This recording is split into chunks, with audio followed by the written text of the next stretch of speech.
Mon podcast IMO.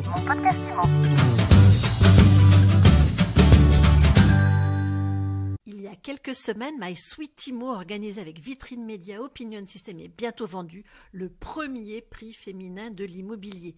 Alors pour bien démarrer l'année, j'ai le plaisir de recevoir aujourd'hui l'entrepreneur avec un E qui a remporté ce prix, Cécile Fiorentino. Cécile, bonjour et bonne année.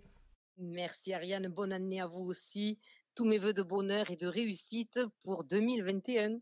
Merci. Alors Cécile, vous dirigez Santoni Immobilier, un groupe de 12 agences immobilières situées du côté d'Agde dans le sud-ouest. Alors, notre groupe existe depuis 34 ans. Nous sommes une entreprise familiale puisque nous travaillons avec parents et 3 de nos enfants. Et aujourd'hui, nous avons 12 agences dans l'ouest de l'Hérault, donc communes Agde, Gros d'Agde, Cap d'Agde, Vias, Bessan, Villeneuve, Marcianville, Plage, Metz, 7 pour les citer. Bientôt 14 parce qu'on est en cours d'acquisition de 2 nouvelles agences, toujours pour avoir un maillage serré dans des emplacements stratégiques et notre objectif, c'est d'avoir un meilleur service de proximité. On fait des activités de transaction, gestion locative, location vacances sur Marcian-Plage et Gros d'Agde. On est aujourd'hui 65 collaborateurs. On est fiers d'avoir la norme ISO pour l'ensemble de nos services depuis 2006. C'est un label de qualité de service qui est attribué par un organisme indépendant qui vient contrôler chaque année notre système de management de la qualité. En fait, il faut que ce que l'on dit soit en parfaite adéquation avec ce que l'on fait. Tous nos process sont contrôlés pour justement harmoniser l'efficacité entre toutes les agences. Voilà. Et comme on fait 550 ventes en moyenne par an, on rédige les compromis.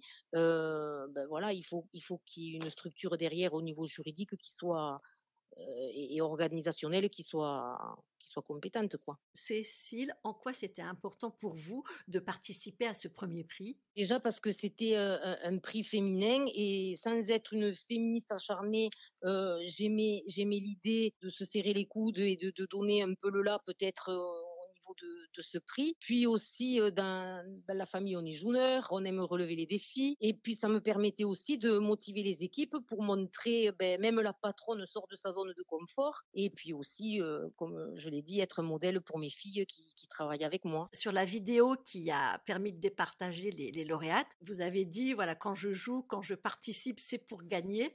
Vous avez toujours eu la foi dans ce que vous faites? Oui, parce que si on n'a pas une petite flamme qui nous donne envie de gagner, on part perdant d'avance. Tous les grands sportifs de haut niveau, quand ils y vont avec l'intention de gagner. Et donc, j'avais cette flamme en moi aussi, je l'avoue. Racontez-nous comment vous vous êtes lancé dans l'immobilier. Alors, en fait, je suis tombée dans la marmite, moi aussi très jeune, puisque mon père était dans le bâtiment et avant de devenir promoteur. Et donc, durant mes études, je vendais des logements neufs qu'il construisait à Marcy-en-Plage. Et du coup, c'est à ce moment-là que j'ai eu l'idée de créer une agence immobilière et de faire de la revente, de la location saisonnière. Et je faisais même du syndic à l'époque. C'était compliqué de se lancer en tant que femme entrepreneur? Oui, à 20 ans, c'était très compliqué parce que Donc à j'étais très 20 ans, jeune. on était dans les années... 86. Oui, j'étais très jeune puisque dès que j'ai eu mon DUT carrière juridique et judiciaire, j'ai ouvert l'agence. Et comme j'avais vendu des logements 17, 18, 19, 20 pendant les saisons, j'ai rappelé tous mes anciens clients en leur disant je vais ouvrir une agence immobilière, est-ce que vous me confiez la location saisonnière de votre bien? Et les gens me disaient mais oui Cécile, parce que j'étais une petite jeune qui se lançait, et ils m'appréciaient, c'était un contact humain qui était, comment dire, fort agréable et ils m'ont fait confiance et j'ai démarré comme ça. Puis l'affaire a grossi, mon père continue à construire des logements neufs, mais je faisais la revente, la location saisonnière, le syndic. Et en 94, mon mari, qui était mon comptable, est venu travailler avec moi. Et là, je me suis sentie soutenue du coup. Et lui étant évidemment féru en toute la partie administrative et moi la partie commerciale, on a développé. 99, j'ai ouvert la deuxième agence à Agde, et puis 2000 le Cap d'Agde, et puis après on a continué à développer. c'était une aventure passionnante. Alors après, les enfants ont vu que les parents aimaient ce qu'ils faisaient, se régalaient. Et du coup, les uns après les autres, finalement, nous ont rejoints. On a l'aîné Gaëlle qui est à la compta. Déborah, la seconde, est aux ressources humaines et tout ce qui est commercial. Elle a pris le poste de directrice commerciale. Et la dernière, qui a fini ses études l'année dernière, est responsable de tout le service marketing et tout ce qui est digital économie. Est-ce qu'elles ont le même regard que vous sur le féminin dans l'immobilier? On ne s'est jamais posé la question, mais j'ai l'impression que c'est un peu mes clones. C'est incroyable, mais une a appris tout ce qui était commercial et l'autre est beaucoup plus posée, beaucoup plus sereine et travaille la partie beaucoup plus, on va dire, back-office. Mais leur démarche, notamment... oui, cette approche, on va dire, un peu au feeling, mettre de la sensibilité, du cœur à l'ouvrage, enfin, ce sont des notions féminines qu'on peut retrouver chez les hommes aussi, hein, mais qui sont fortement ancrées chez elles, qui fait qu'on travaille beaucoup, beaucoup dans l'affectif. Quelles sont les recettes du succès selon vous, Cécile Fiorentino? Pour moi, c'est déjà beaucoup travaillé parce que c'est vrai que souvent les gens croient que le succès est facile, mais non, ça demande beaucoup de travail et en plus pour ce métier particulier parce qu'il est très chronophage. Ensuite, je pense qu'il faut être passionné par le fait d'avoir le sentiment de contribuer au bien-être et au bonheur des gens, qu'ils soient clients ou collaborateurs. Et ensuite, je pense aussi qu'il faut beaucoup d'énergie pour pouvoir justement beaucoup travailler et pour gérer des up and down possibles. Voilà. Parce que j'avoue, j'en ai eu dans ma vie et ce que j'ai pu inculquer avec mon expérience, c'est que le sport, l'alimentation et le sommeil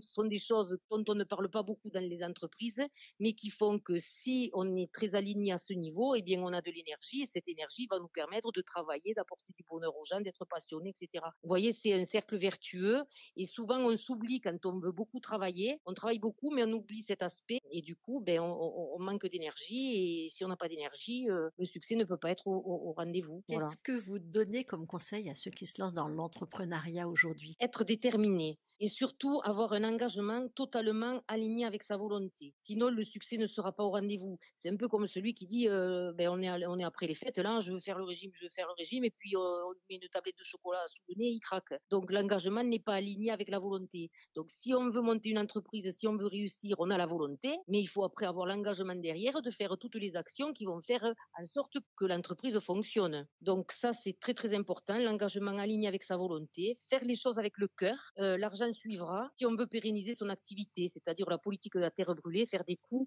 ça ne fonctionne pas.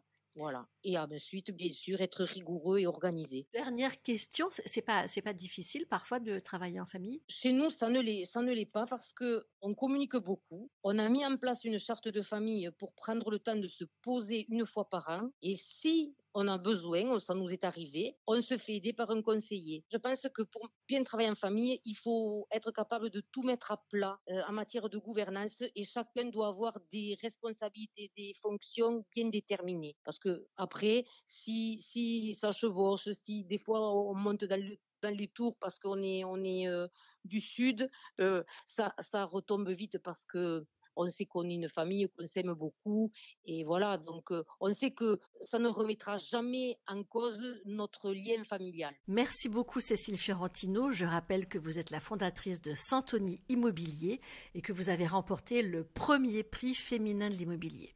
Mon podcast Immo.